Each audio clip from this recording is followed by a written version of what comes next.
Hello, everyone. Welcome back to the Beyond Extent podcast. And we're here today with William, of course, on the other side, and me, Timothy.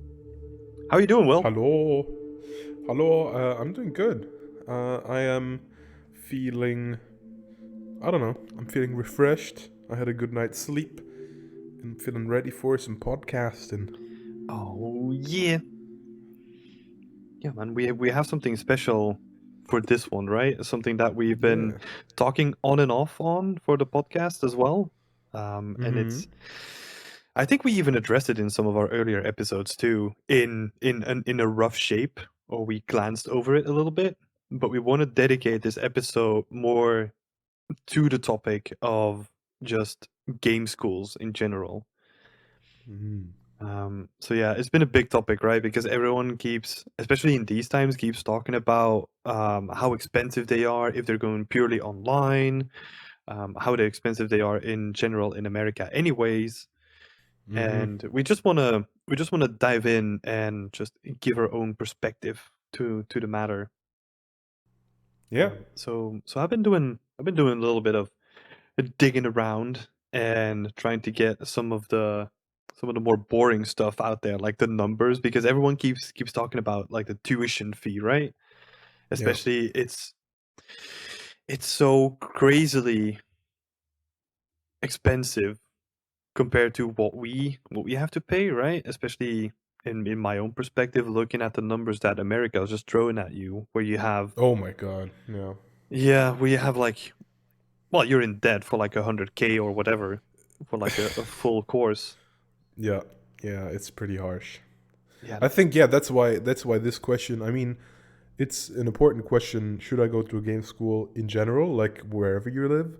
But if there's well, not a lifetime, but if there's years of debt connected to it, then yeah, I guess for the American viewers, it's even more of a like it's an even bigger question, just because if there were an alternative that would be, I don't know, a better or the same level of education, but it would cost a lot less, then I guess it would be even better for the Americans, just because yeah, hmm they're saving more money. Yeah, I mean, it's still a shit ton of money you have to pay in Germany, or I guess in the Netherlands as well, or in Belgium. hmm I'm sorry. I'm sorry. I just called you. I just called you I Dutch. was like, I'm just gonna let it slide. Yeah, it happens to me way too much. I don't know. Um,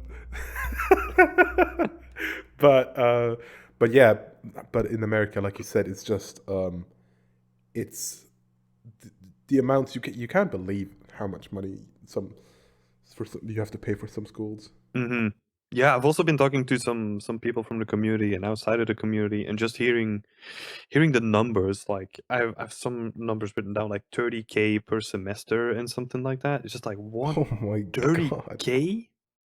Like that's that's not even close what I would pay for my entire school career. Yeah. It's crazy. And that's like included with like a laptop that you have to buy for yourself and all the software that you're buying, like Oh my everything. god. Yeah, yeah. It's crazy, man. It's not even comparable. Yeah. Yeah. I But think for me, yeah. yeah, it's you brought up like a good point, like because you were talking about like a cheaper option compared to traditional schools, right?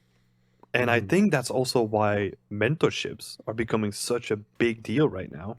Yeah, that was like my biggest alternative to game schools. I think it's one of the best things you can do to like learn in a fast way, and in the process of learning, you'll also create something for your portfolio that you can then maybe use to apply. But because I don't know about other game schools, but at my school it was pretty much if you wanted something for your portfolio, you would have to do it in your free time. All the stuff we did at school wasn't really on the level that would help you with getting a job. Hmm Maybe our character uh, like class, because you had to make a full character. Maybe that one you could use if you put enough time into it.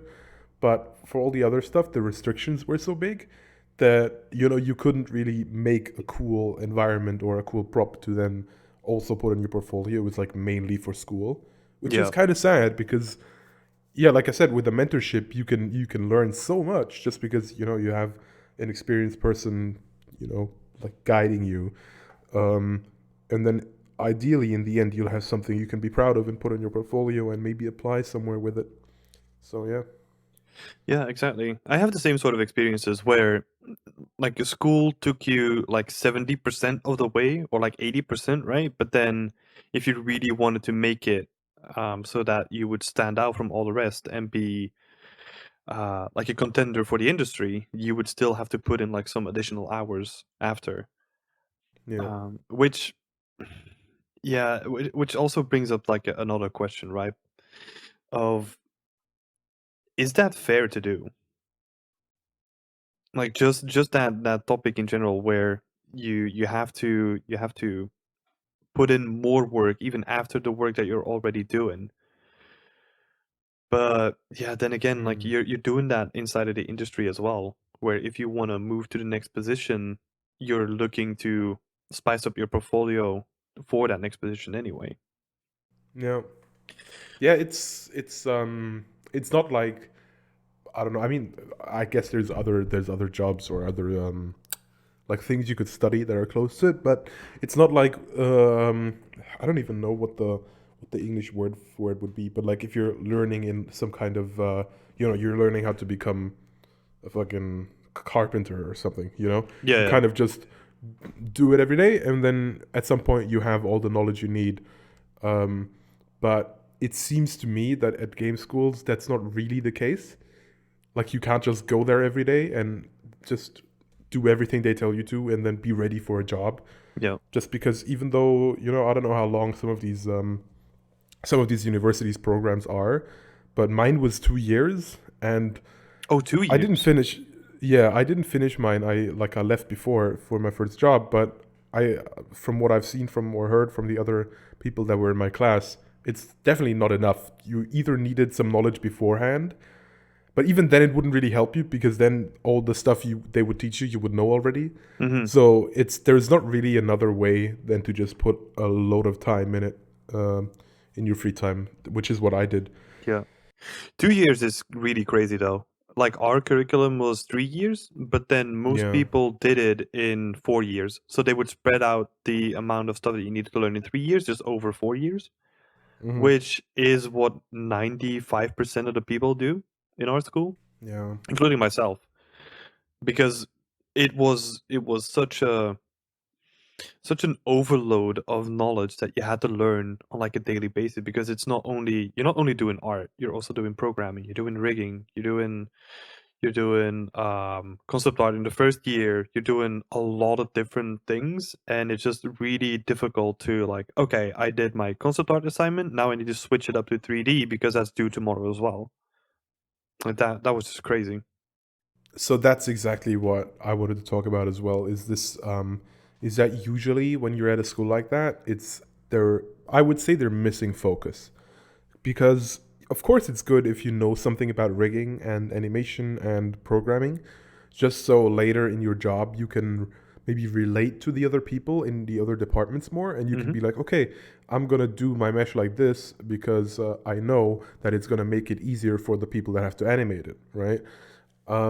So there's definitely some positives in having that knowledge that is like more overarching the whole like game dev cycle rather than just being your particular um, discipline, I guess. Hmm. But I feel like this missing focus is that's really what part of what drove me away from it, from game schools in general, is because I'm not there to become a game dev. You know, there's no job. Hey, I'm a game dev. I do everything. Of course, there are some people that do that, Yeah. but if you're trying to get, especially into bigger studios, that's not really something you can apply for. It's like a jack of all trades. Hmm. They're not looking for a Swiss Army knife. They're looking for a specific tool to do a specific job, and that's what I want to learn to become. Right? I, Yeah. I want to be. I want to become a tool. So how? No, but what I'm saying, yeah, Well, is yeah, that yeah. I want to become an environment artist or an animator or a VFX artist or back end programmer or what the fuck, you know? Like I don't want to have 7 jobs. That's why I don't need to learn for 7 jobs. Hmm. I want to learn one thing and I want to learn it really well. You want to specialize. So how was your course structured then? Was there at any point, was there from like the transition to the first to the second year, was it like, okay, now you have separate tracks where you can specialize a little bit, or was it just no specialization at all? So it was the first semester. It's called like the base semester where you were taught with all the other people. Like there's four. Yeah, I should explain. At my school, there was four like programs that you could do. There was game designer, producer, programmer, and artist. Hmm. Um, so in the first semester, all of those would be in the same classroom, and we would all have the same classes. So even the artists would take intro to programming, and even the programmers would take intro to character art or whatever. Yeah. And then in the next semester, we were split up into our different groups. So all the producers had classes together, you know, all the artists, whatever. Um, and then we had specialized classes for artists that, but those were for all of the artists. So all of the artists then had concept art, sculpting, character art, environment art, and whatever anatomy I think was another class. Hmm. Um, so that meant that there was the specialization, but only as a quote unquote artist. There was no specialization to go into character art or environment art. Yeah. At least not like in the there wasn't one in the system. You would have to make your that decision yourself, Hmm. and then you could say, okay, I'm just gonna put more time into my environment art class than I'm gonna put into animation. But to pass the thing, to pass the university program, and to get like your, it wasn't even a real degree, it was like a certificate. To get that, you would have to like finish all the exams. So even though you might have been like, okay, I just want to do character art, you would still have to put in at least some time to pass all the other classes like environment art and concept art. So it's it's there's not really a lot of space to specialize yourself if you're not gonna, yeah, if you still want to like get your certificate at the end. Hmm. Yeah, we sort of had the same structure at our school too, where like the first year is more like orientation, where you do Mm-hmm. like programming, concept art, all that kind of stuff. And then in the second year you have to choose, I'll have to think back, what was it, like game art production or game art pipeline or something like that, where you would focus on just like the the art side of things, where there wasn't um like a specific specialization of like, okay, I want to be an environment artist, and that's where you would want to go. Um, because I think in the second year, I still had some rigging, some scripting, and also some character art, I think too. Mm-hmm. So there wasn't that big specialization, right? But then I also wonder, when when did you find your way? Because that's what I always wonder, right? Like when I first started doing like my second year, I didn't really know what I wanted to do anyway. So it was only up until like I did level decoration or like level editing where I was like really like, oh, this is kind of interesting. Maybe I want to specialize in this thing more. Hmm. Whereas, I yeah, go ahead. No, I actually got really lucky in that regard. I would say, and that's I would say that's the main advantage that I had over the other people at my school. Um, was I came there knowing what I wanted and could stick to it. Yeah. Just because in my high school there was, I think in ninth grade, there was an internship that we all had to do. Everyone in class had to like get some kind of business and do a 2 week internship. I think I've talked about this before, but Hmm. oh well.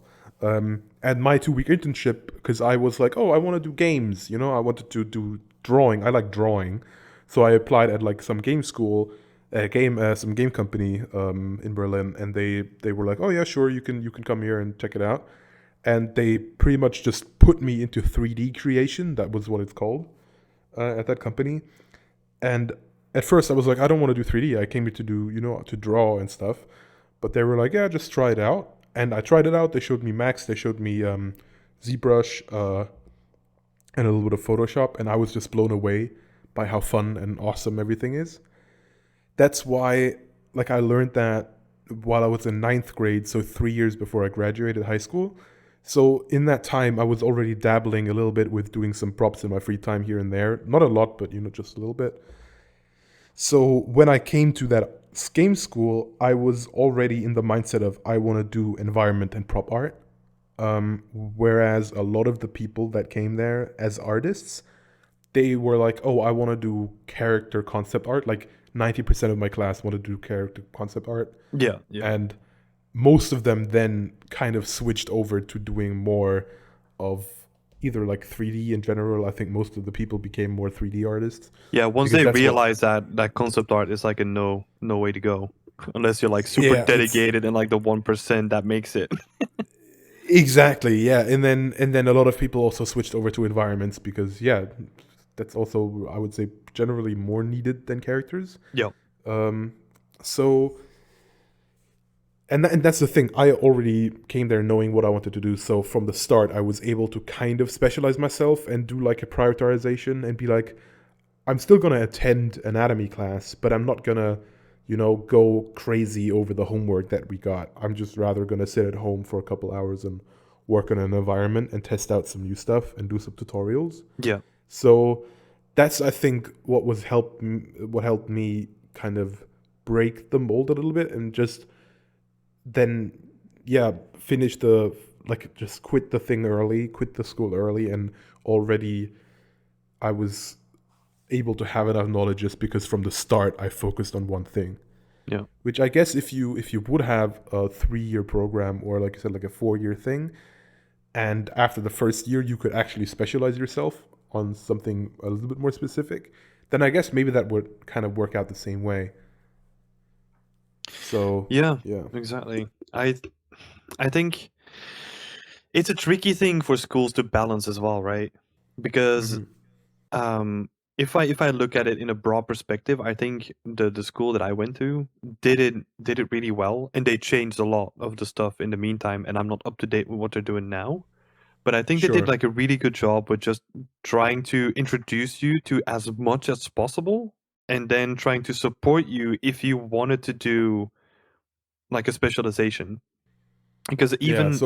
even in the classes that I was doing, we what is an example? Like there was an example of, I don't know, create like a, oh yeah, like a pedestal where you can present your hero character on. We didn't have a hero character, but it was supposed to be like this pedestal that you can present like a character on, like a character selection screen or something like that.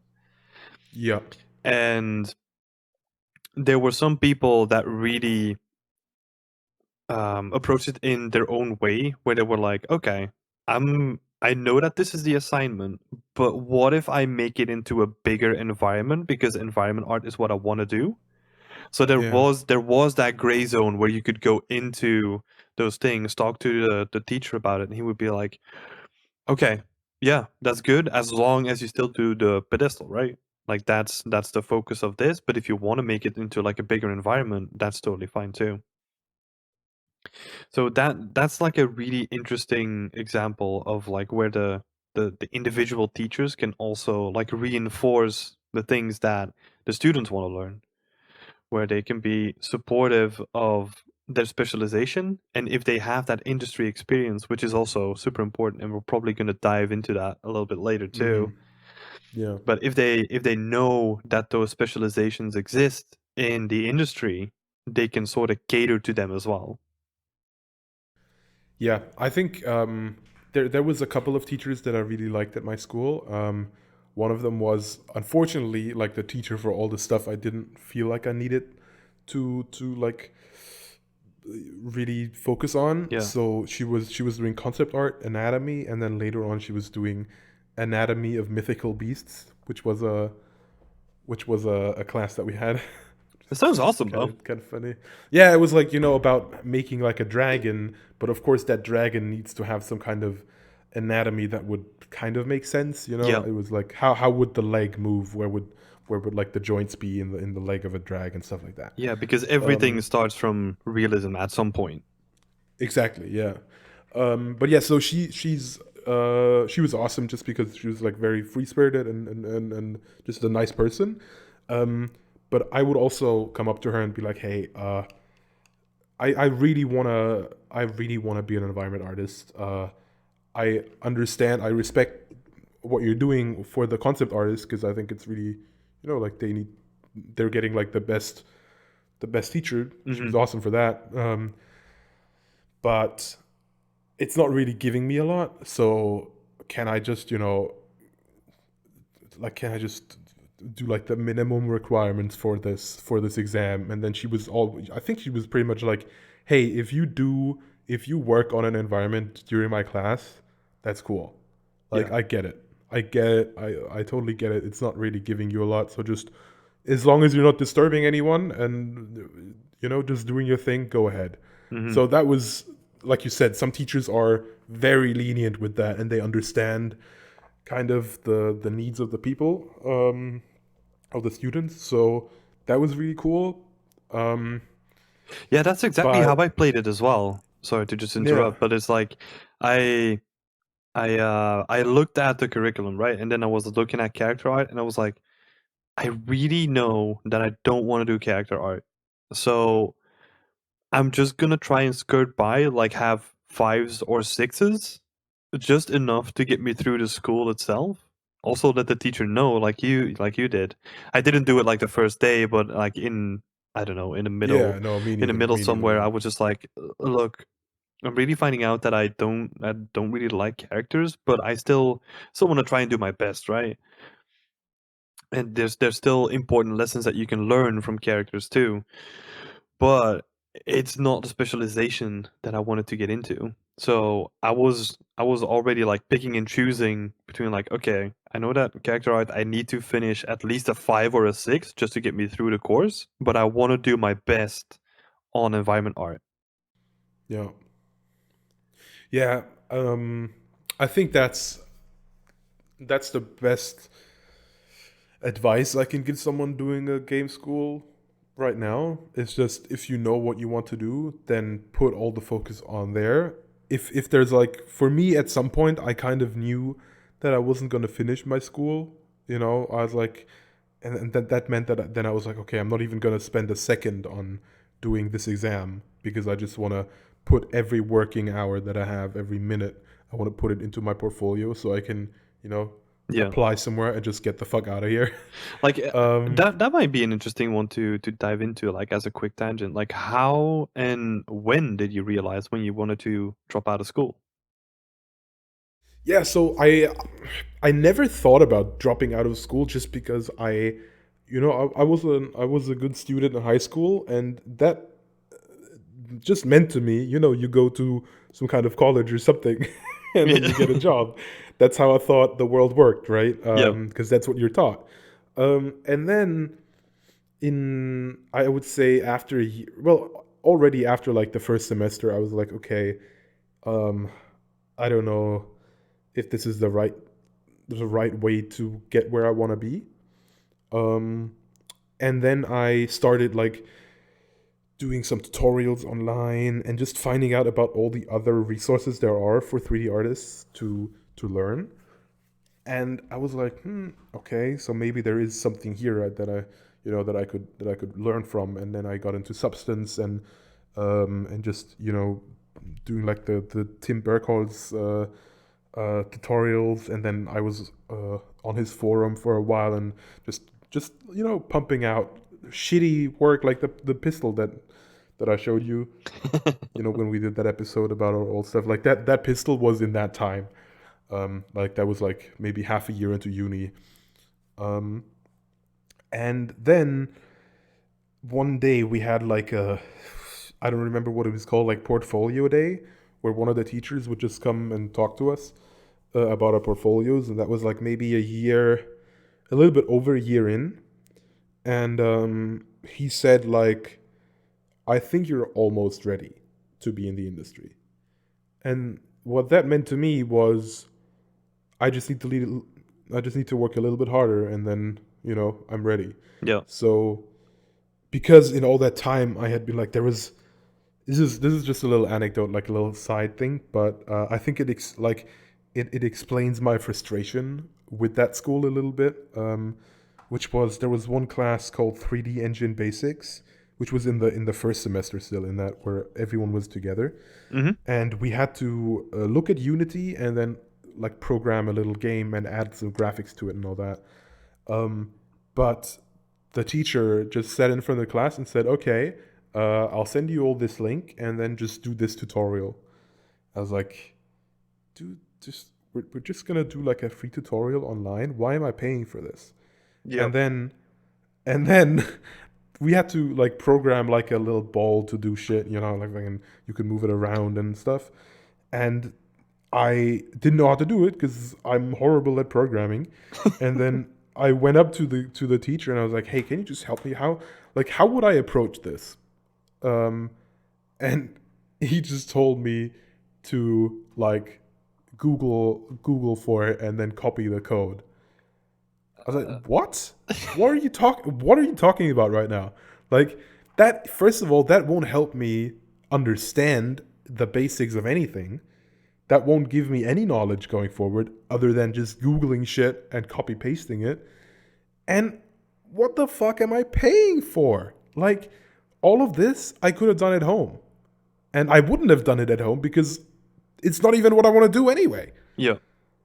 So I'm pretty much paying money to waste time. Yeah. That's what I felt like at that, like specifically about that day. And then of course there's other days where I would go home and be like, "Wow, that was cool. I learned about this." Hmm. But I think maybe a character artist or a concept artist could have had a better time at my school, but just the teachers that were available for environment art, like that whole side of things, I would say was kind of mishandled in a way. Like there was just, yeah, Yeah. not a great teacher for it and stuff. Yeah. So Did they have yeah, industry experience?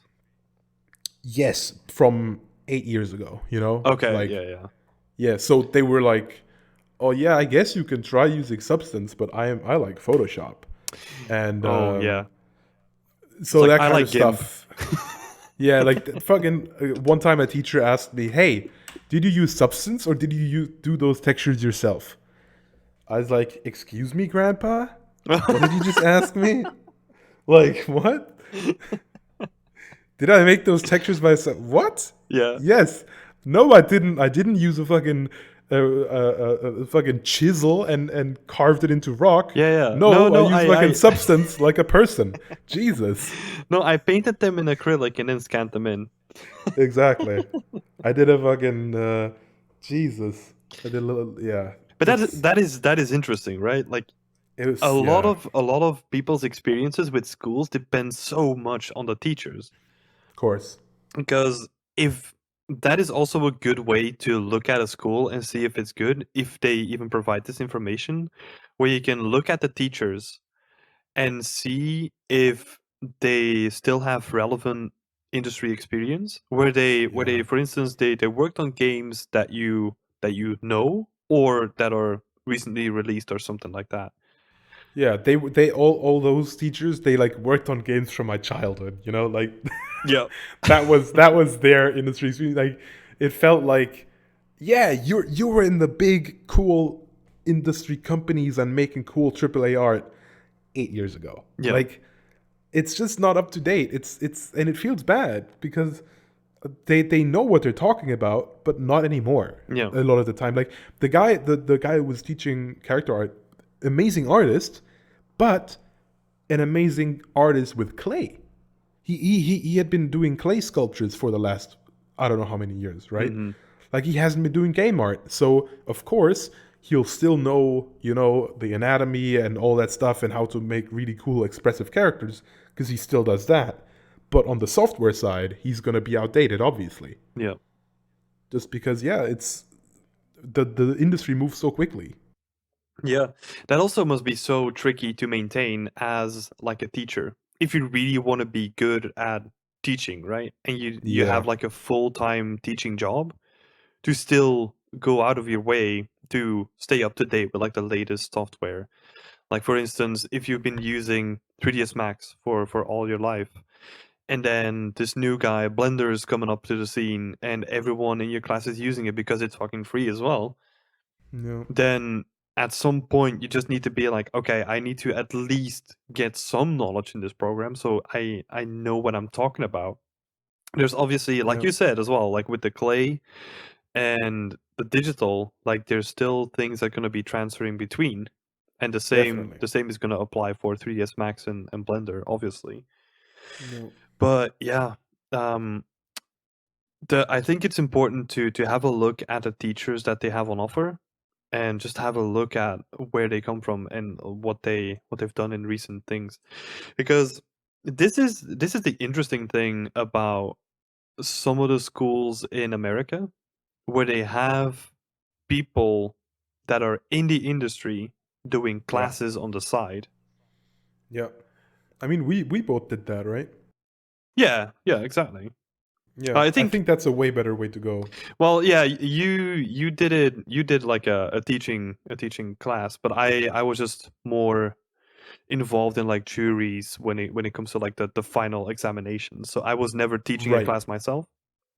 Yeah. But I think, yeah, I wonder if that is more prevalent in America than it is in Europe. Maybe I haven't heard it a lot in Europe. Yeah, because only been hearing about this stuff. Well, I've only been hearing about this stuff recently, which is COVID, because Mm-hmm. Yeah. it's so much more easy to have someone do like an online class and just have them pop in from their home, um, True. with their own PC. Yeah, that's what I was approached. Yeah, Just when like a couple months into COVID. yeah, exactly. And I don't know if I talked about this yet. I just want to do this while we're on the topic. Hmm. I'm sorry I've been talking a lot, but it's a passionate topic for me. It's good, man. Um, no, it's just when I did that class that you can tell that all those students, that was the first time that they had someone that was currently in the industry talk to them. They were like, their minds were blown when I talked to them about just like basic stuff like weighted normals, using, hey, you can use like tilables. You don't have Yep. to bake everything. Like there's such a basic thing. Or or trim sheets. When I told them about trim sheets, they were like, "What? What is this magic?" And That's so all crazy, that's right? Because that's something that we yeah. use like almost every day. Yes, exactly. And then just like there was one thing that I just had in my class that I told them about, which was just modularity, because that's not really tied to any new thing. I mean, trim sheets aren't either, but Hmm. for some reason they still didn't know about them, and I didn't know about it. I all that stuff, weighted normals, trim sheets, well, not tilables probably, but like stuff like that. I didn't learn about that at uni. I learned about that on my first job. Yep. Yeah, even as good as the curriculum was at school, I don't think I've ever encountered trim sheets before. I knew about tilables, Yeah. and I knew about modular assets, so I kind of had that knowledge. But yeah, trim sheets was never talked about. And But I love trim looking, sheets, man. yeah, looking at the, because I had the opportunity to go back to, well, to do like an online call with a lot of students from that school, because it was like an internship fair kind of deal a couple of weeks Hmm. back. And it was interesting to hear that they are learning about that stuff now, that they know what a trim sheet is, that they know what they can do with it. And I That's think cool. that's also like a big thing with teachers trying to stay up to date, right? They're constantly looking for the latest information too. Because when I was in that school, we had a teacher who just came from guerrilla, like guerrilla games, like Yeah. Horizon Zero Dawn yeah, yeah. It's in the Netherlands. yeah, he works at Airborne Studios now, I think, if I'm not Oh, mistaken. Berlin. Yeah, it's Nice. Alexander Delagrange. So he was our teacher back then, but you could just tell that he had industry experience, and it was also the time that Unreal Engine 4 was coming out really big, because Mm. we still had classes in UDK. And then Damn. the next year, like Unreal Engine 4 came out, and he was like the first one to really be like, look, we need to switch to this now. And he was trying to learn that stuff as we were learning it. So there were like a couple of classes in the beginning where he was just like, look, I just got the license. I apologize for this class. I don't know how he said it, but he was just like, look, Mm, I'm gonna try and get up to speed as quick as possible. So he was like making the most of his time so that then he could transfer that knowledge that he had from UDK and all that stuff into Unreal Engine and then teach us. that's awesome. I mean, that's like it shows. It's like a good example for the students as well, right? Like to show that even if you've been in the industry for ages, it's always worth it to check out that new tech, Yeah, yeah, give it a go, and like ride the wave. exactly. Because it's also like it comes back to the point that you were making, right? Like there's like a line between someone that is looking up tutorials because they don't know and someone who's looking up tutorials because they don't know, but they really want to get to know it and then teach other people about it. Yeah, and then there's the people that tell you to look up tutorials because they're too lazy to tell you, even though they do know. Oh yeah, that's a rough one, man. It's Yeah, that it's that also class. I made a note of that while you were talking about it, and I've gotten approached by people from that are currently at a school that are looking for mentors because they have to for their course. Oh, what? Yes. It's So part of the curriculum to the pay for a course. yeah. So they pay for a course, and then the teacher asked them to look for a mentor out in the games industry. Fuck off. Yeah, you know that is all kinds of fucked up. It's like why should I be doing this? Like I know that like I want to help those people, right? But then the school is just making is just abusing those kids in a way where they're just Dude. like taking their money. Then I don't know. They let the teacher And tell then them that sending they them somewhere else. yeah exactly. It's like okay. I mean, I'm all fine with teaching other people for sure. But then if you have this weird system where the school's taking in all the cash, fuck that, man. Oh my god, fuck. Yeah, Yeah. that's weird. That's so shitty. Yeah. I mean, if you like, I also did a mentorship while I was at my school, but because I like found out that it was, I wasn't gonna get what I wanted to get out of school there. So when I was told, like what I was talking about earlier, when I was told like, hey, you're almost ready, that's when I got a mentorship, and then I did that mentorship, and like, I think I, I think I still have one session of that mentorship left 3 years later, just because I then had to move to another country, to Spain, for the job. But yeah, like that's another thing than having like than being told you have to do one. Yeah. Yeah, and it's also like they were looking for free mentorships, right? Because they've already spent so much time or like so much money on just their normal course so that they didn't really have the additional funds to then look for another mentor. Man, that's such bullshit. That is horrible. Yeah. No, it's what I also encountered a lot. I mean, even with people at our studio, but also a lot of it at with people at my previous studio.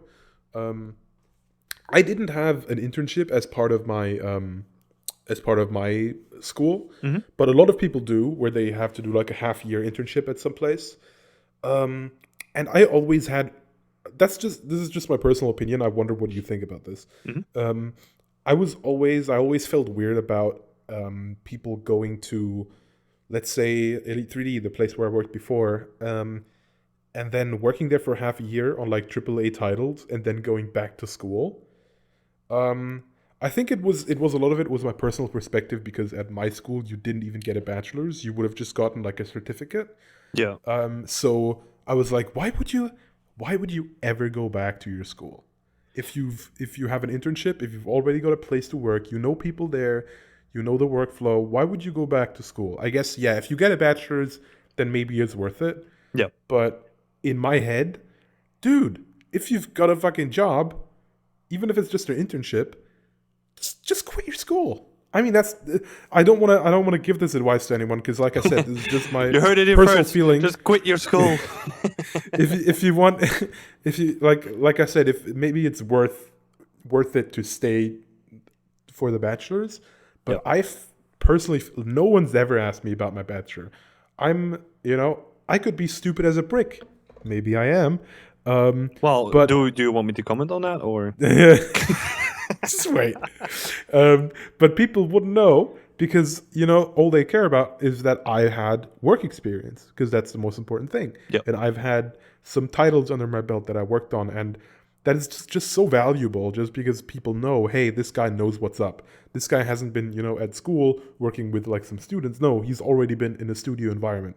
So I value that first year of studio experience so much where I would think like, okay, if I did a half year internship, I would just probably rather stay there, get another half year or another year of experience, and then go off to the next job, Yep. instead of then being like, oh, I'll go back to school for another year, and then I'll need to like apply for another job instead of just staying with the one you already have. Hmm. Because if they're taking you in as an intern and you're not doing completely horribly, and you're ruining your relationship with all of the people at the studio, then they're probably would keep you just because they put resources into like teaching you. So why would 100%. they not Yeah. keep you then, right? Yeah, you know every trick in the book. Well, not every trick, but like you know the entire pipeline. You know how it works. You're easily the best option instead of looking for someone new. So I think it's an interesting question, right? Because I had the same conversation with Stan, That's who yeah. That's what I was gonna ask you if you talked to him about that. yeah, we talked about that in depth. And the first thing is obviously when the internship is going to happen, because if it's an end of what is it, like school career internship or like end of term internship or whatever, then that's the thing we had at our school, because it was like the last 6 months of your entire school career. So then after your internship, if you get a job, just take it because you don't have to go back to school anyway. That's awesome. Yeah. So that's really good. But in his case, it he still needed to do like another year after that. And then it Yeah. becomes tricky, right? Because it's exactly 100% true. Like say you get the internship at Ubisoft like he did. Yeah. Then after the 6 months, we're really happy with him. So we push him like a, a junior contract under his nose. Yeah. Like, what are you expecting to do? Like, this is your gateway into the industry at Ubisoft. Yeah. I told him so many times over lunch to quit his school. I told him so many times Well, because obviously it was something that he was talking about a lot, right? Because it yes. was like a big decision. Yeah. And I remember we talked to him together about some stuff, and I was always like, "Hey, dude, you're at Ubisoft. Like, what else do you fuck a bachelor's degree? In a year, you could have 1.5 years experience at Ubisoft. Yeah. Why are you trying to get a fucking bachelor's?" Well, that's the thing, right? Like, I don't want to make the decision for them. Exactly. So I always told them, like, just think about it yourself. But the main reason why I would always look for a bachelor, and I have a bachelor myself, is say I ever want to move to America. Mm-hmm. But that's literally the only thing I can think of where it ever mattered. Like Yeah. I've talked to HR, they know that I have a bachelor, but it doesn't matter. Like it doesn't really matter. Like maybe in some weird way it does help with your initial salary negotiations, maybe, Uh huh. Yeah. but Yeah. Maybe. but I don't know the full extent of that, because the real reason why you're going to get hired is just your art as an artist. So you might have like a bachelor, but if you have like shitty art, uh, the companies are going to hire you. Yeah. Yeah. That's the thing. And also right now I'm like, I don't know if I want to move to America. Well, yeah, right. um, But it's all about like keeping options open, right? yeah. Of course. No, that's. I would say that's definitely true. Thinking about what doors it could open for you in the future. That's why like I said, if there's something like a bachelor on the table, and there's not like any harm in just doing that extra time and getting it, Yeah. sure. But if you're, I mean, I'm being very harsh about it, but if Yeah. you're quote unquote losing a year Yeah. just to get a bachelor where you could get a year of work experience, get like a big AAA ship title, like especially if you've got an internship at Ubisoft or like at any big game company so early in your career, that is like a jump start. Yeah. 100%. And that's That's like, also that's yeah. also why, if the roles were reversed, right? If say I did the internship at Frontier and then I had to go back to school for a year again, oh man, I probably wouldn't have done it, to be honest. Yeah, you would be as dumb as me without a bachelor. We'd be in the same boat. Because it's like at that point I was also looking for independence. Like I really wanted to I was already in like a student dorm when I was in university. And say if there was uh like a thing where I needed to go back to my parents and live with them for a while, I didn't really wanted to do that, even though I love them much, but it's just I really wanted to have that independence Yeah, where man, it's like same. where it's like I was how old was I back then? Like I don't know, 20, 22, 23. I was like I was getting like I'm getting goosebumps. I just want to get out and do my own thing now. So I would have probably just taken a job and just be like, look, sorry guys, well, keep the bachelor for someone else. Yeah. Yeah, it was I know what you mean. It was like the hardest decision of my life. That whole thing of like going to Spain, quitting school, going to Spain, just because I was 19 years old. I had never even lived like anywhere else than my mom's place. Yep. So, and then it was all about like moving to a different country, and then also at that time, I had my little puppy that I had adopted, and I had fucking he grew up with me and all that stuff, and I had to leave him behind because I there was no way I could have taken him to Spain. So that made the decision even like 1,000 times harder. Yeah. Um, so, but I think it was the best decision I could have made. Like also just in terms of life experience, like I could have had another like 8 months living at my mom, going to the university, and like finishing that, and then I would have been at a point where like I would have had to apply for jobs or like work on my portfolio or whatever, and this way I instantly had to like fucking act like an adult and be like, okay, I live in a different country now. I need to take care of finding an apartment and like taking care of the apartment and fucking buying my own groceries like a person. So that Like a that like grown man. like a, like a grown ass man, just to yeah, it was definitely a hard time just because it's kind of like someone threw me in the water to teach me how to swim. Yeah, yeah. Um, But but it's amazing, man. I yeah, I it love that was period. yeah, it was super exciting, obviously, but it was like in hindsight now, I think it was that path. Like I said, I could have just stayed at home for Yep. 8 more months and then be at the same point. It was literally like I was gifted 8 months. You Yeah. know, I just jump started my career and also just my life in a way because I was able to learn so much about what it means to, like you said, be independent and take care of Hmm. yourself. And yeah. And then maybe even if we take the what if route, right? Like if you Mhm. were to stay at your parents, go to university, maybe there you wouldn't have all the opportunities that you have right now. Exactly. Yeah.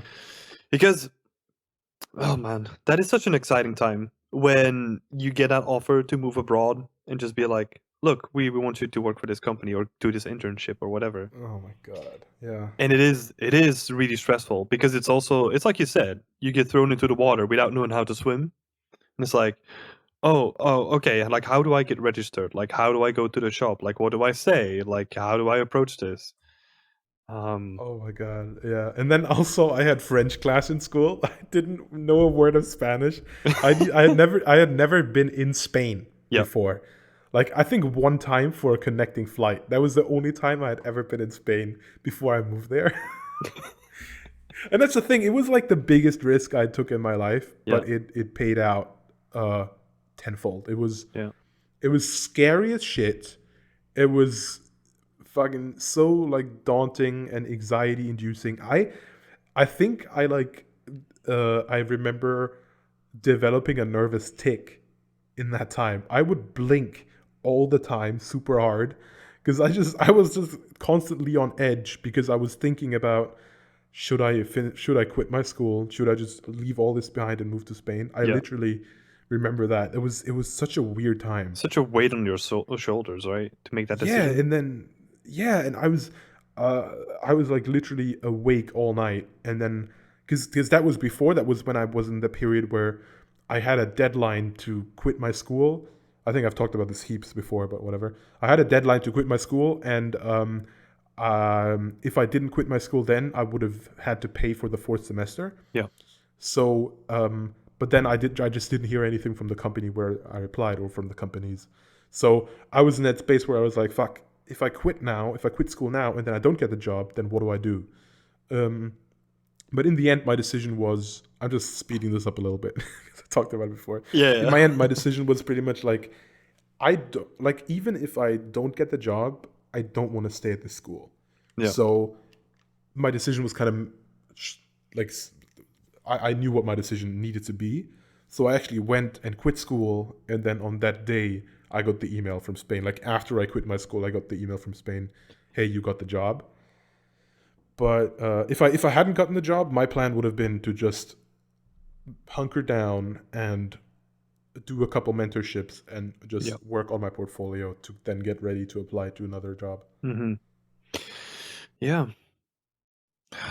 Man, such an exciting time. Thinking back at it, it's so like there is a lot of it. There's a lot of things that you need to keep in mind, but it's also that stress and that anxiety that also makes it worthwhile, right?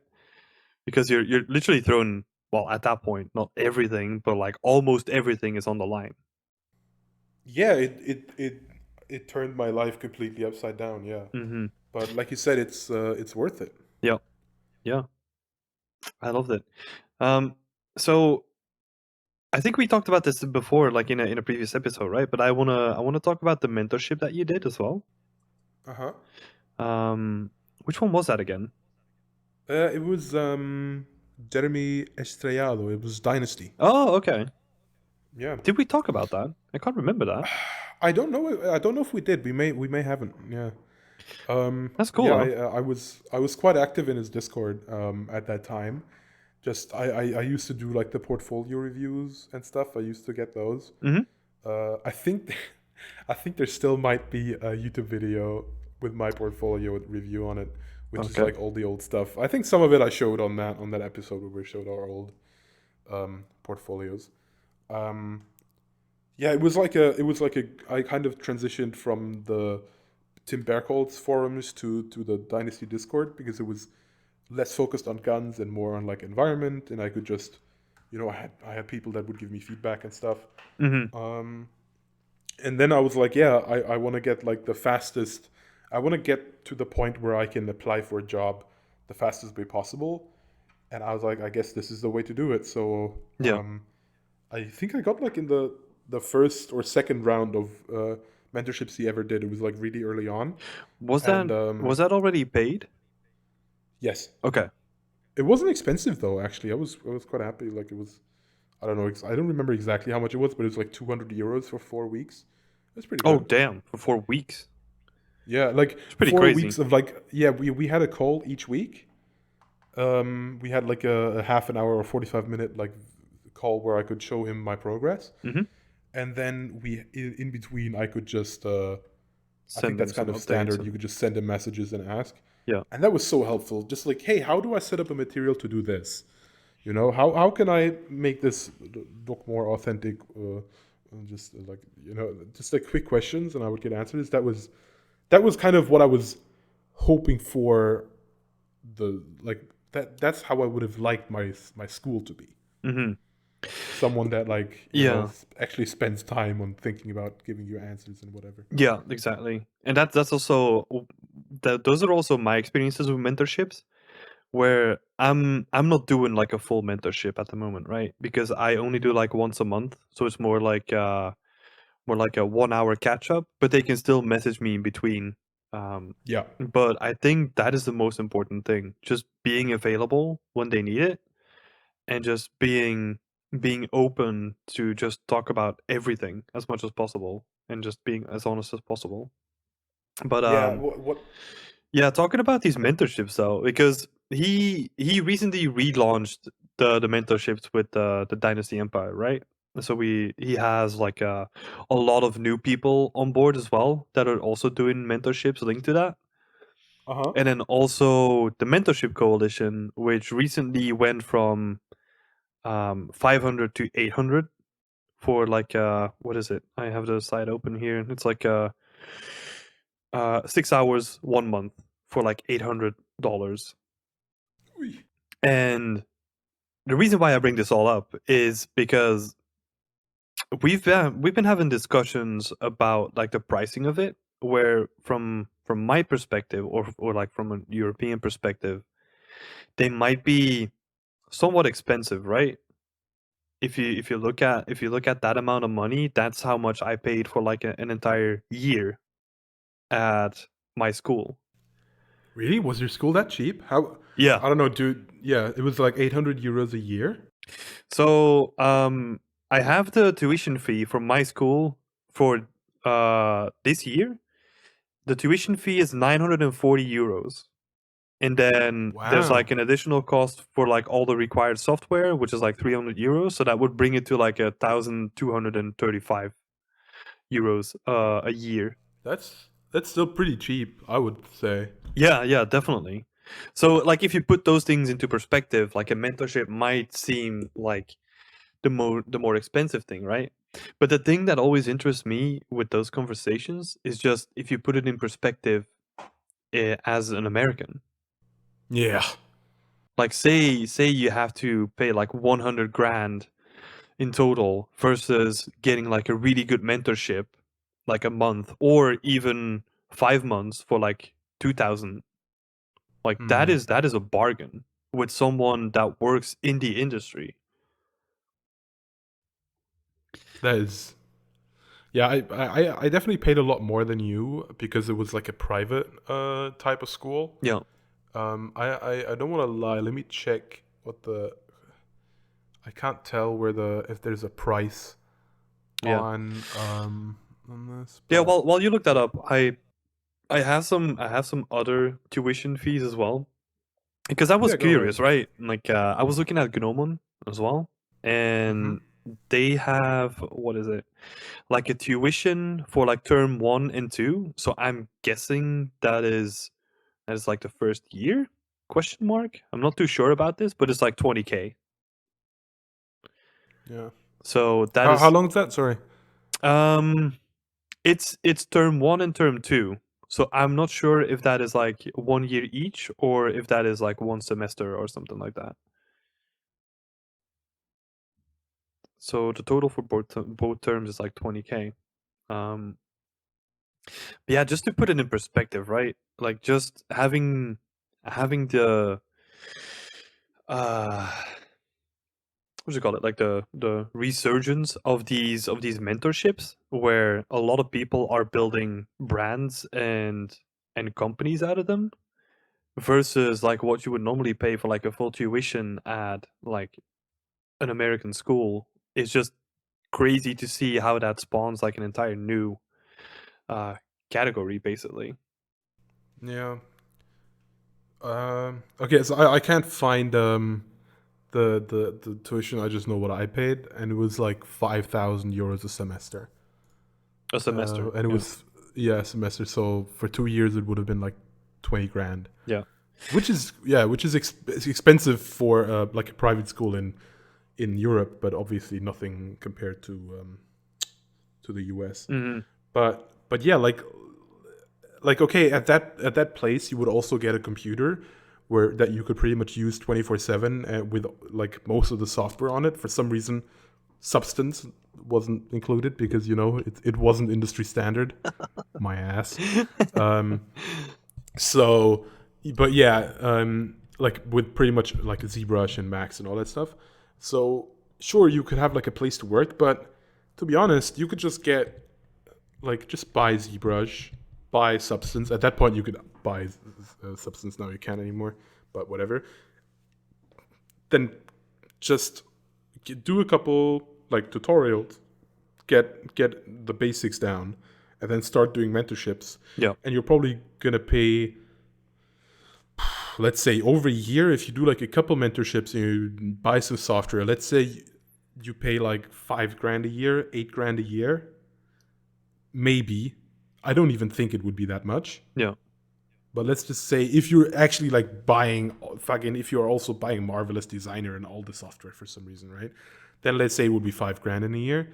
And Mhm. you would have so much knowledge and so much knowledge that is focused on what exactly you want to do, that I think it would be just totally worth it. Yeah. I I'm thinking back at when I was a student and just hearing these numbers, even though they might not seem that much for just literally giving you the opportunity to be in the industry that you want to be in, right? But I never had that kind of money Oh when yeah, no, when I yeah, was a yeah, student. So I would like mentorships and all that stuff wasn't really an option. Like school was getting paid by my parents as well for full transparency. Um, but yeah, there are definitely more and more options coming out. Like CGMA is a good one as well, where I heard a lot of people being really happy with the results that they got from that. But it's weird because we only hear like the really negative side of it, right? And that is mostly from America, I think.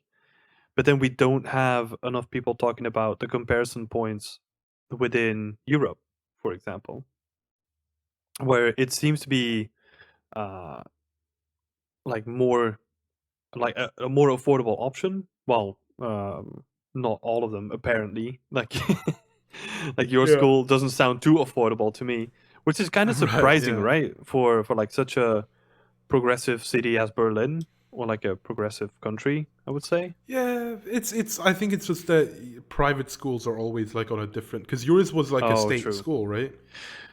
Well, Kind of, or I like it would was I like would state assume so. subsidized or something. Yeah, Yeah. definitely. So yeah, because that's a whole different thing, right? Because private schools, they want to turn a profit, that which is yeah different. So um, and that's like yeah, I don't know. That's I guess the big difference.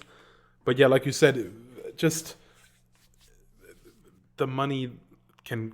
I feel like that money could get you so much further if you were to go with that tutorial and mentorship route. Oh, 100%. Yeah. I think these days it's a big issue of finding the good ones though. Because everyone is Yeah, trying to there's so kickstart. much out there. Yeah, everyone's trying to do something, right? Like a lot of good tutorials, even pay tutorials, and like just finding the good ones. I feel it's getting trickier and trickier because everyone's seeing the potential of making like a sizable side gig at this point. But yeah, it's Yeah, definitely I would if you're well, it's this is always a thing, right? Like I never want to say that you shouldn't go to school because there's other things involved like networking, right? That could be really good and really beneficial. But then it depends on so many factors. If I had to pay like 100K for like a school, I don't know. I would I would find it really hard to really think about it in like a really honest way. But this is obviously again with like my European perspective attached to it, right? So I wonder. I just I feel like, let's say, even if you would pay 100K to go to the best school ever, I would probably still say just like maybe spend 2 years doing mentorships and this and that, And then maybe, let's say, if the school is so good that it will always get you in the industry a year earlier than all the mentorships in the world could, then still, you're spending an extra year, but you're not going to have debt to pay off for the next Yeah. 20 years of your life. Yeah. That's a really good And point. That's a like really so good many point. of my friends that went to that school are like still paying off fucking a couple €100 a month, Hmm. or like, I don't know, whatever it might be. It's just so much money. Well, I And was I was really surprised when I was doing the Gold Master jury. That was the first year when mhm. I came to Berlin, and they invited me over to basically look at the final results of their team projects, just to give some context, right? And I was a part of, I think, 5 people in the jury at that point, Yeah, that sounds all right. and I was surprised by, first of all, having a dedicated producer track, which is Hmm. interesting. I get why they do it, but yeah, it's kind of weird to. I don't know. It always felt weird to me to tie it into like a game school because it seems to be like more a generic trait that you can just attach to other things as well. I might be wrong Yeah, here, I but guess. I mean, I think there is, it does make sense, just because if a game producer has at least some kind of knowledge what's going on in the other departments, uh, it can be positive. yeah, But yeah, that's true. I think you could learn becoming a producer somewhere else as well Yeah, without paying that much money. yeah, that's true. And it's also I didn't have any knowledge about the curriculum, right? So it was interesting for me to see how environment artists would create like these amazing assets, and then they didn't get the full opportunity to display it how they wanted to, Uh huh. because someone else was taking over the lighting and someone else was doing the gameplay. And then I still remember this example of someone made like a Kowloon inspired city where it's like houses stacked upon houses, and um they were looking really nice in like the separate shots, but then if you were to play the game they were all dark and you could literally see none of it. Yeah. So it's like, huh, that's weird. So if you're gonna put this on your portfolio, you're always gonna get the question of like, okay, like the individual pieces are looking awesome, but why did you light them in this way? Yeah. I yeah, I know what you mean. I may even know what project you're talking about, because at that point I just like, when did you come to Berlin? um, it's a little bit over 2 years ago now. So October 20th. Yeah, because that was the time that would have been my gold master. Wait, but I didn't see you in there though. Well, you already left Yeah, back because then, I was right? in Spain. Wait, You so donkey. well, yeah, yeah, but when did you leave then? In February, and I would have, that was in the middle of my third semester. So I would have, if I would have finished my studies there, I would have had my gold master around that time, around like November, October, Oh, that's interesting. 2018. If I'm not, that should be right. So I guess that was like my peers that you were looking at then. Yeah, yeah, could be. Yeah. It was so interesting to see that because it's so different from what I was used to as well at my school, right? Because at like our final project is more catered towards a portfolio rather than a game. Yeah. So it's always interesting to see the different dynamics between different schools as well. Uh huh. Yeah, it's at our school. It was every other week there would be so we would have alternating weeks of classes, and then working on our what's it called, semester projects. Hmm. So it would be 1 week of like having fucking, what is it, anatomy class and animation class, and then next week it's like, oh, we need to prepare for this milestone and do uh work on our game. But during that week of working on our game, we didn't have any guidance. Like, we started making a game in the first basic semester before we ever had any classes, kind of. So we had like 2 classes. Yeah. So that meant that some people that were supposed to make a game just had never opened like a 3D software before.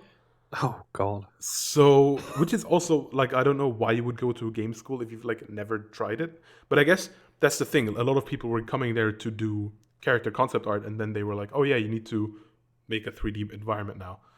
Um, so, and there was like you know, like a weekly visit from our teachers, and they would like maybe give some general tips, but there was literally no, how do I set up a master material for my Unreal scene, and then how do I create something in a way that is optimized or anything. It was literally like, it was learning to swim by being thrown in the water, but in this case I wouldn't say it was a good thing. It was because we were paying for it.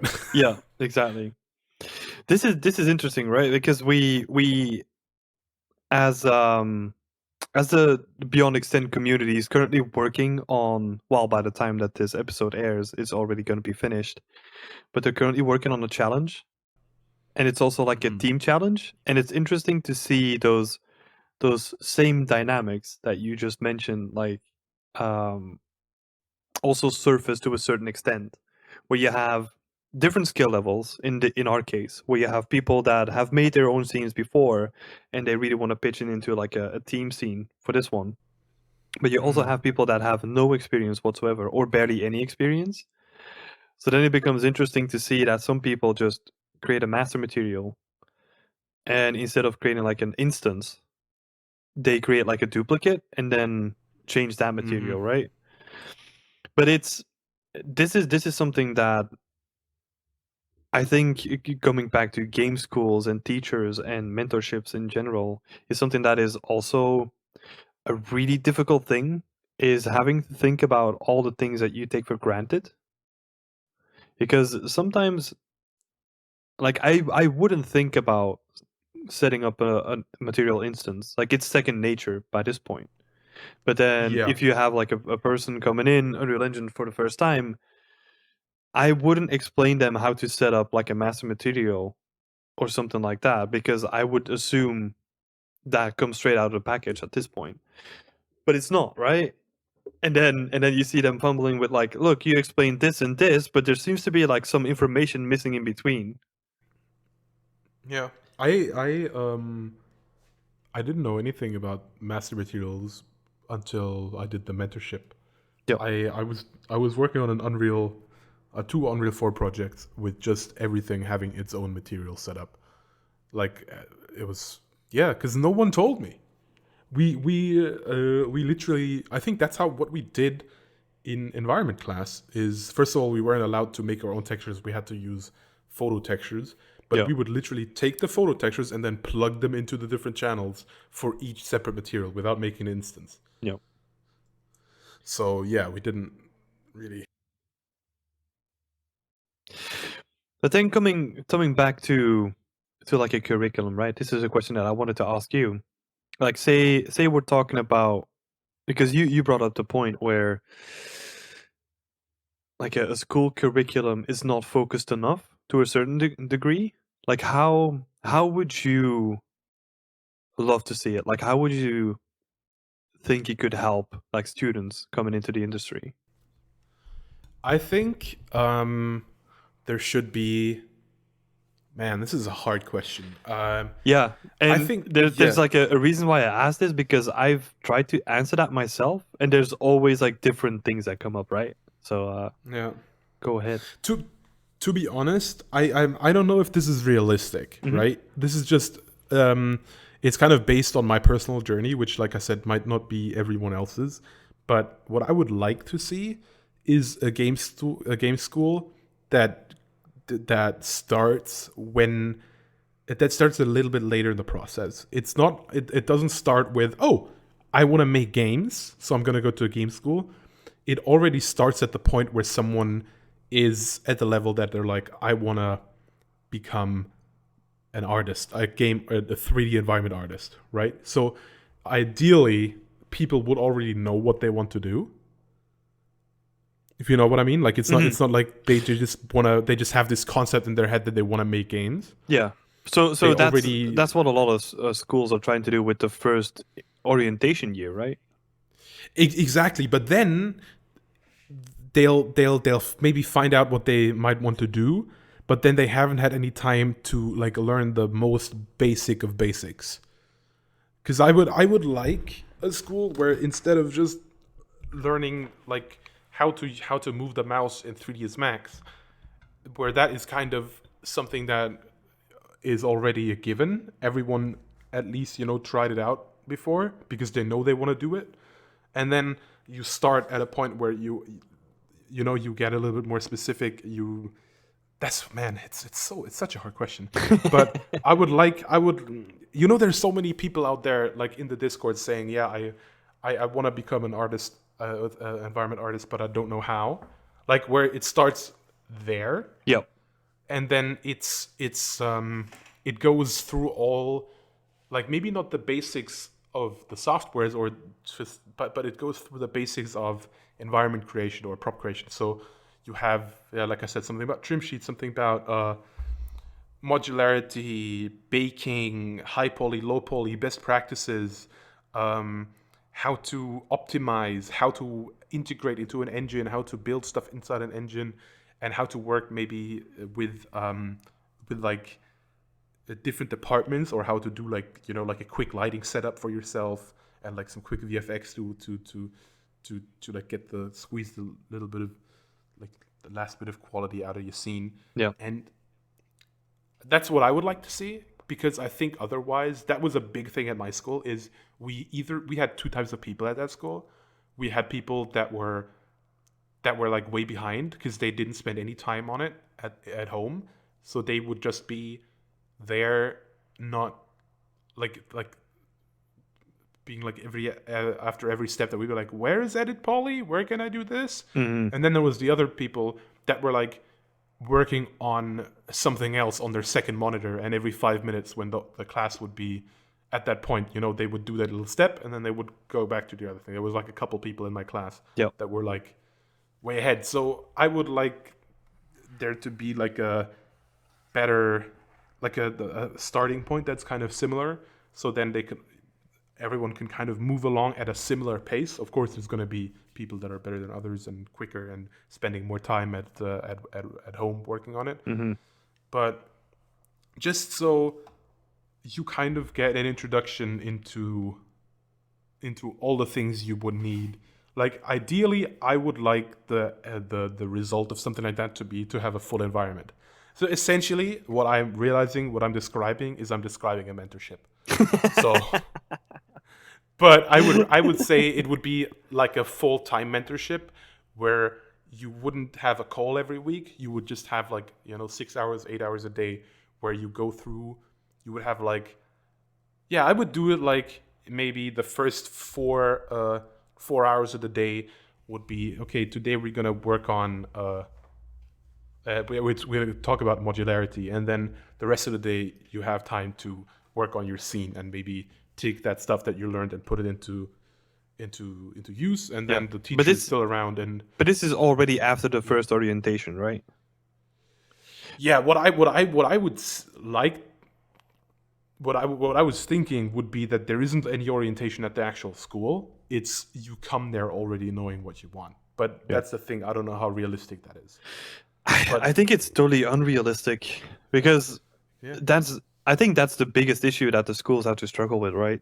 Is that people don't know what they want to do. Yeah, exactly. Because I didn't know what I wanted to do. Like, well, I did. I wanted to do concept art. Look at where I'm at right now. Yeah, yeah, yeah. I mean, yeah, I guess. And I think that's the biggest issue that I always struggle with when trying to answer this question as well. Is just there is stuff that I want to see added to the curriculum, right? Like at least an introduction to foliage, for example. It doesn't have to be a long Mhm. one, but just explain like the basic concepts, especially after you already did like the full game art pipeline, the high to low poly. Just have like a quick introduction about foliage. See how they can turn the normal pipeline into like, oh, baking things on a flat plane and then reusing Yeah. them in really cool ways to create like bits of foliage. And also a big thing that is missing, especially when it comes to environment art specifically, right, is storytelling. Oh I yeah, I yeah. That's a good point. see I don't really see a lot of students like mingling with that yet. So that's a big one that I keep bringing up. But I think in the grand scheme of things, like if you're trying to focus on like the things that will get you a job, that's what the school's trying to do, right? Uh huh. Foliage is gonna fall by the wayside like it does now.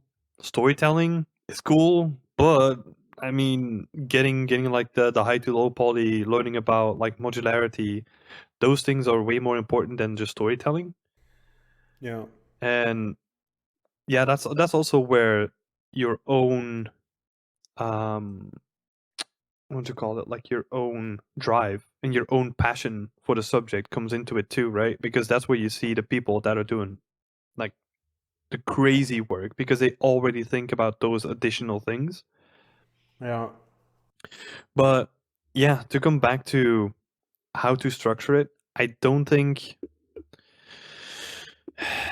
that there is a good way, because I was also thinking about like what if you structure it more like the industry structures it, where you have like the environment art track, and then that environment art track is the same for all the second year students, but then in the third year you can split up between, I don't know, foliage or more natural assets, and then maybe hard surface and um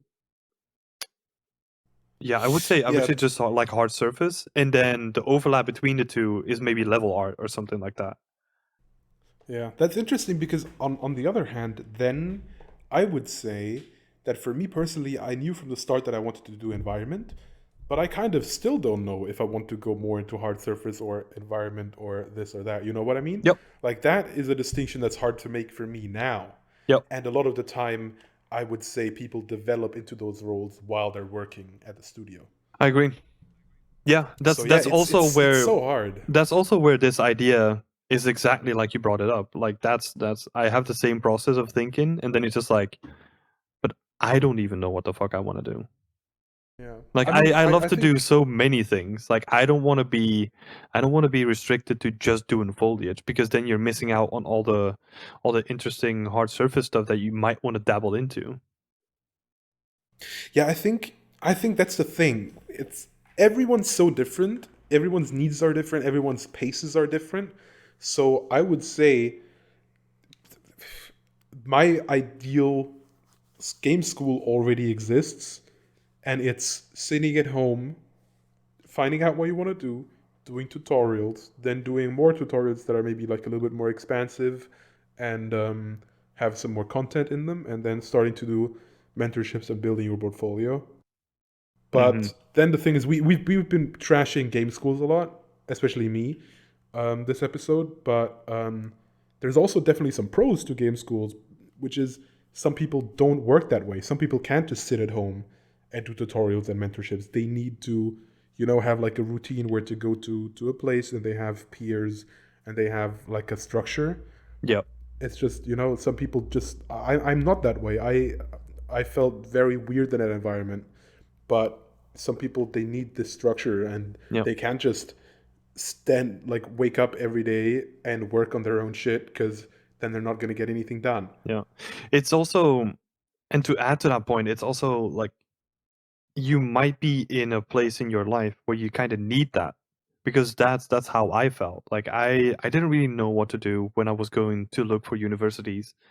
I was kind of lost, and it was more like I didn't want to go into game school, but I knew that I wanted to draw, so it was like, look, let's just go and take a look at this school. All right, this is Hmm. looking interesting, and then I'll just try it out. Um, and then I still remember like the reaction from my parents when I told them. They were like, "Oh, okay," but it was not like the okay of like we fully support you, but it was like already the okay of like, oh, we'll see where this goes, you know. Right. But I Yeah, think that's the thing. then, Some people just need something to follow, right? Some yeah, guidance. exactly. Because now I think in the first year I was like, damn, okay, this is intense. Like, there's a lot of stuff to do, and that's where I really build up that enjoyment of like I love to just go home after class and look up like this specific thing that was brought up, and like really look into tutorials and do stuff on myself. I think that came out of just school and building that discipline, so to say, in that way. So there's definitely like a lot of benefits to school, and a lot of people bring up the the social contact and the networking, right? Yeah. That is obviously the biggest thing that's been brought up, and I did fuck all of that. I never networked with anyone. I never talked to teachers. I was just there in class paying attention, and I barely talked to them otherwise. I was always I was always this sort of kid that was sort of shut off, and I would just wanted to go home and do my work. And I think I realized this a little bit too late, thinking back to it, where in the third year I started talking to people more, and that's where I got like, oh, that's cool because now I'm talking to this guy who knows more about this, and I can learn from them as well as from other tutorials or whatever I got from information. I Right. just realized it a little bit too late. Yeah, I didn't do a whole lot of networking either. I I collected a couple business cards. I've never gotten in contact with any of them. Oh, you want Um, to have my business cards? I think I handed out one. yeah, right. It's like, it's because then what are you gonna do? You're like some 18-year-old with a business card from someone at a big company, but don't have anything to show them. Yeah, And then later on, when you're done with your course, you don't want to be like, hey, you remember 2 years ago when we met for 5 seconds? yeah, I'm done with my studies now. Do you have a job? Like, I I would say, wait with the networking until you got a job. Then that's good. I mean, well, it's not true either. Of course, some networking can get you someplace, yeah, for but sure. But I think I it's never gonna. I just want to get this out real quick. I don't go for it. think it's ever gonna be uh, what is it called? Like a natural thing. Like when you and me became friends, that was like a natural thing, right? We worked at the same job. We were like on the same level. It was like like a natural situation. We were in the same place. Yeah, But if you're a student, it's always gonna be this, like, it's always gonna be like, hey, what do you want from me, kind of thing, right? You're not usually gonna become friends with the fucking CEO of Ubisoft that you met at some party, right? Like, yeah. I remember being at a party, at a Games Academy party. Oh fuck, I said this gig. Can I? Yeah, I mean, I guess I've got it on my LinkedIn. Yeah, it doesn't matter if I say the name of the school. I, Well, I you was at mentioned a it before, I think. So yeah. But yeah, I was at this party, and I was talking to, I think, um, like the some I think it was like the lead designer on Rainbow Six Siege in Ubisoft, oh damn. Düsseldorf or Mainz or something. Yeah, Yeah, and I was like, just talking to him, and it was like a nice thing. But I didn't have to talk to him to get a job at Ubisoft, and I don't think it would have helped if I had talked to him. yeah, If I would have been like, hey, I want to apply, can you help me? Because what is he gonna do? It's if like it's this whole networking thing. I don't think it does what you might think it yeah. does. That was also the thing that I wanted to bring up. I think networking is something that might apply in America. We're going to GDC every year and all that stuff. But to be honest, like networking, in my opinion, is something that is more long term. Because Yes. as soon as you do it short term, it's gonna feel exactly like you said. It's like, oh, this guy just wants a job. And then you're never gonna build that personal relationship. You gotta have patience and you just have to treat it like a normal human being and like a normal conversation. And then maybe at some point you see like this job opening come up with this studio and you're still good friends with this guy. And then it's like, oh hey, maybe you can put me forward to like your studio. Like do like Yeah, the it has to be. internal thing instead of like going through like the normal application process. Yeah, it has to be like organic in some way. Yeah. It can't be forced. You can't force networking. Yeah, especially as artists, your work is still going to do a lot of the talking. And I've seen people that try to tackle it the other way and it just doesn't work. it's going to feel super fake. You're going to be trying to build up this network, but if you don't have the art behind it to speak for itself and get you that job in the end, like you can do all the talking you want, but you're not going to get there. There's obviously there's obviously a gray zone, like with everything, right? Like if your work is okay, but then you talk to this guy very frequently and you really like each other, then this guy might do a good word with their boss, and that might get you in because they Yeah. they kind of they kind of what you call it, like uh they put their head on the line for you, Yeah, yeah, yeah. where it's like, look, I They, know yeah. that this guy can perform. I've seen the stuff that he's working on. I've seen the stuff that he's doing in his free time. He's really dedicated. He's really passionate. He just doesn't have the work to really put him over the edge right now. But like this and that might get you the job. Yeah, and then of course, like chemistry is a big thing if you're gonna work in a big studio. Like, you need, like, you can learn becoming better at art or whatever it might be, but you can't learn not being an asshole. Kind of, you know Yep. what I mean? Yep. So if they really know you well, then sure, it can help you. But it's, yeah, like you said, it's always going to be a long term thing, and it's not. And then it's not going to feel like networking. Yeah.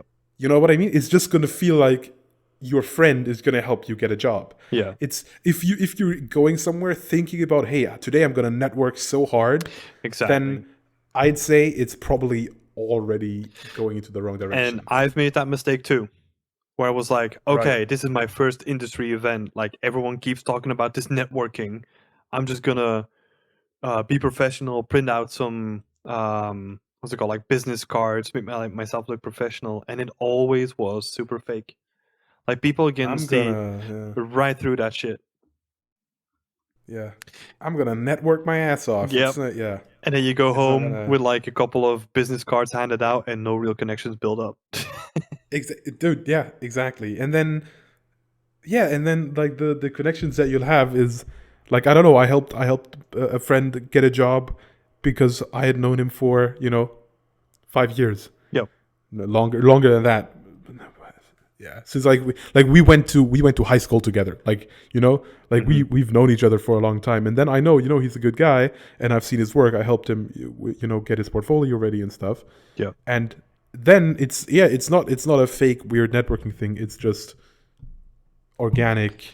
Hey man, Yeah. I've got this thing for you. Exactly. Or yeah, or like now, an old, like, a friend from Spain. He asked me, hey, do you wanna come work at this place that I work now?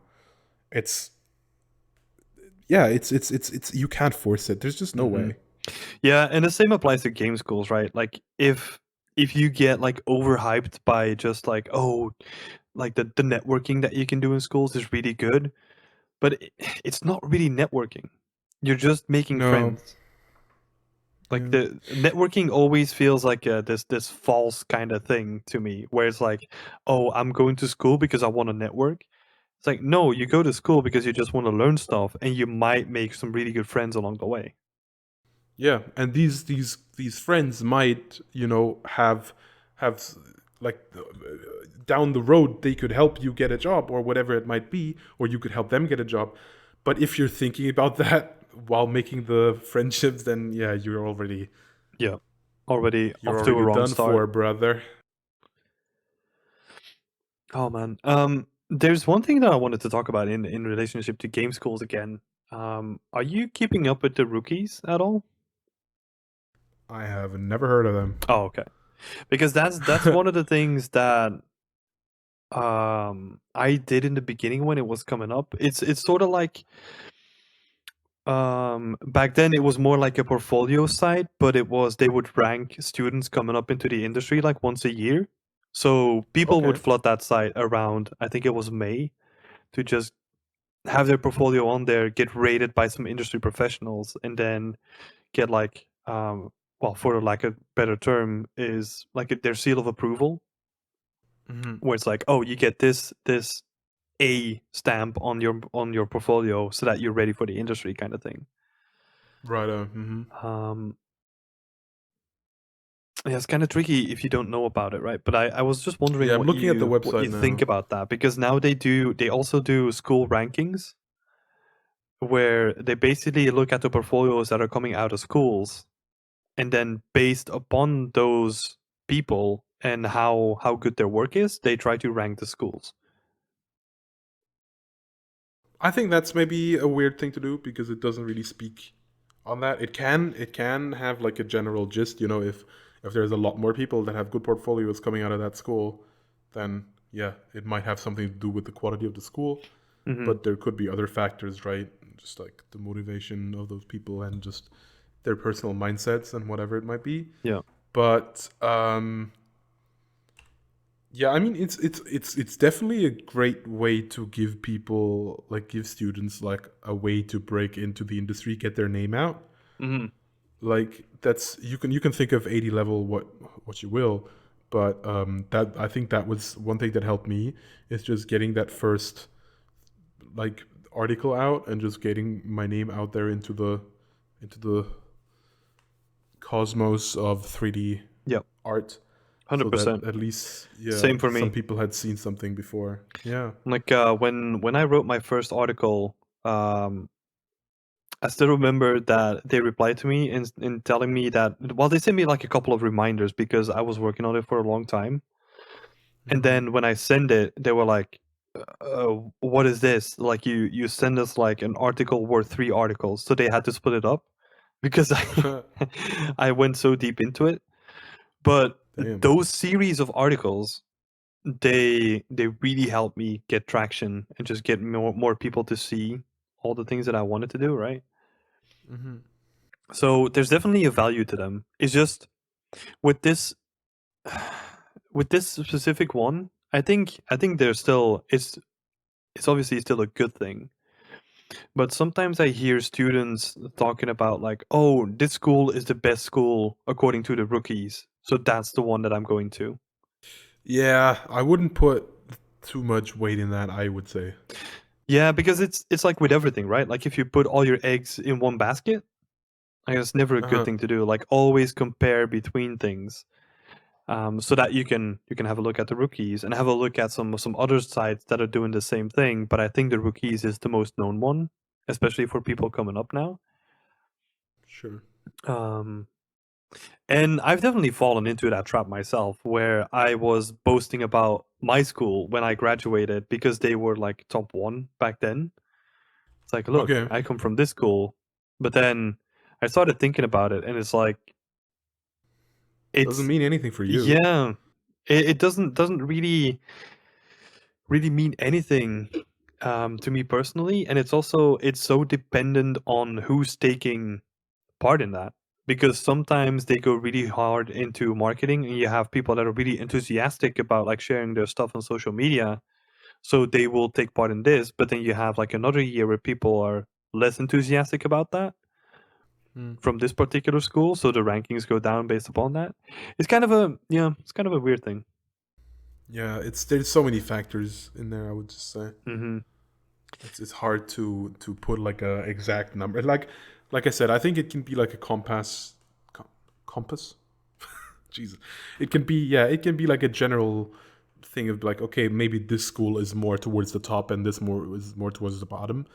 But it yeah, you can't, like, you should take it with a grain of salt, Yeah. right? So how would you say is a good way to find out if the school is good for you? I know it's a tricky question, so I I'll go first and give you some time to think. Yeah, yeah. Because what I've always heard and what I did with this school as well, even if I only did it for like a little bit, was looking at the work that the students produce coming out of the school. That has always Hmm. been like sort of my guiding compass when it was just looking at the stuff that people would produce and then seeing like, oh, that's basically the level that I want to achieve. Hmm. And sort of also look at not only the best people, right? You want to look at like the full spectrum and kind of get like an average of all the people Yeah. and then base it upon that. Yeah, I mean that's a good like a good general gauge of how what the quality might be. I think first of all, like I said, I would probably not even advise a lot of people to go to game school if you're not the kind of person that needs that Yeah. to to work. But I would probably look at the list of teachers, um, and then look at the teachers that are going to have something to do with what you want to learn. Like, of course, you can look at the anatomy teacher if you want to be an environment artist, but I think you should focus on like the people that teach prop art and environment art and like 3D basics, Mm-hmm. and look up their status. Like, what are they doing right now?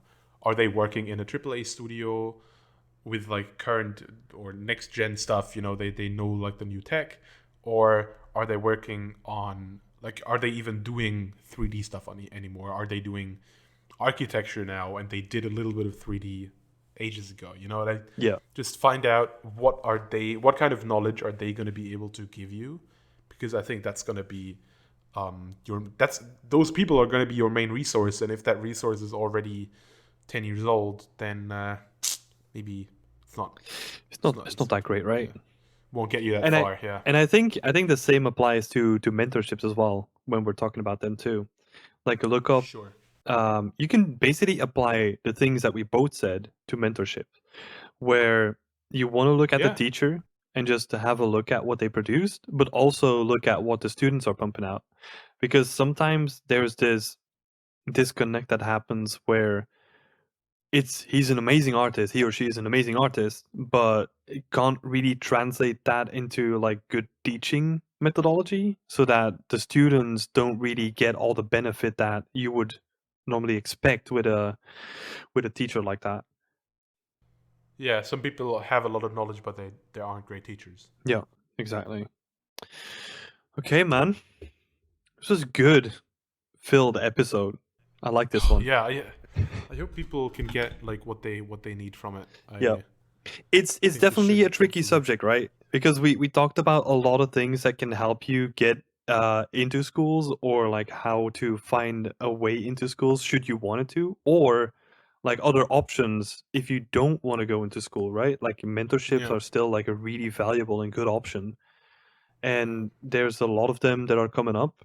So just try and find some. I know that some people like Ryan Beno do free mentorships for, I Uh, think it's for people of color.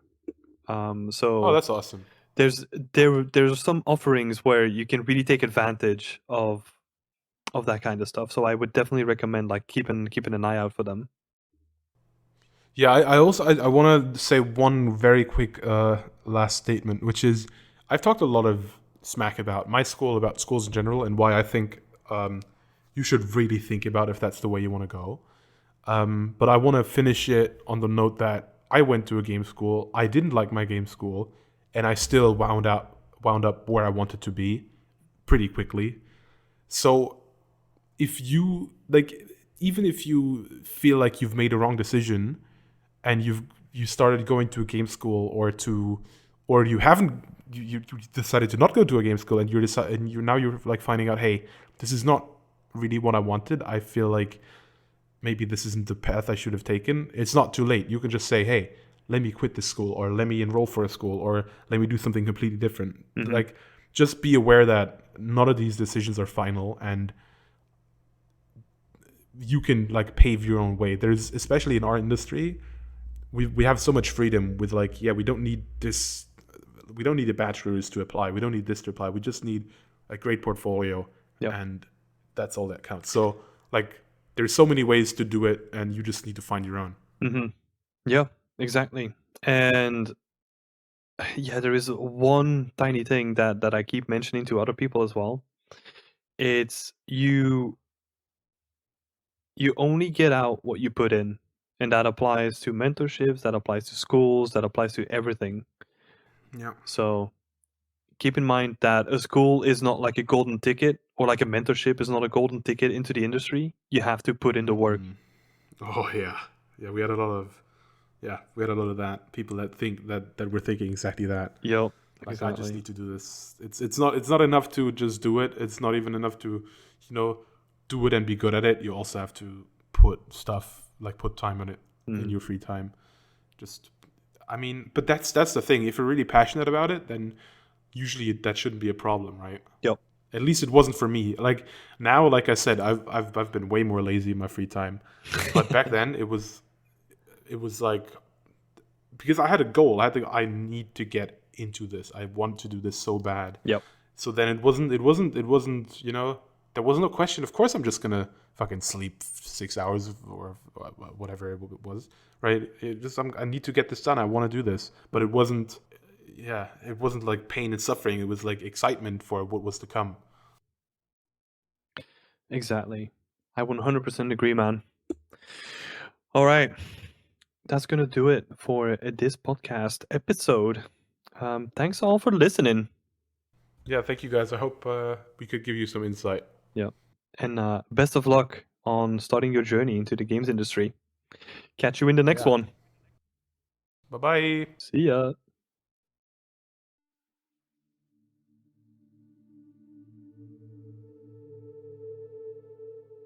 We hope you enjoyed this episode of the podcast. If you did, then don't forget to like and subscribe, and don't forget to share it with your friends. If you're an environment artist trying to break into the industry, or just looking to grow your skills, you can find a ton more resources like weekly tips, blog posts, and more on beyondextend.com. But that's going to do it from our side. Thanks so much for joining us, and a shout out to all of our Patreon supporters who made this possible.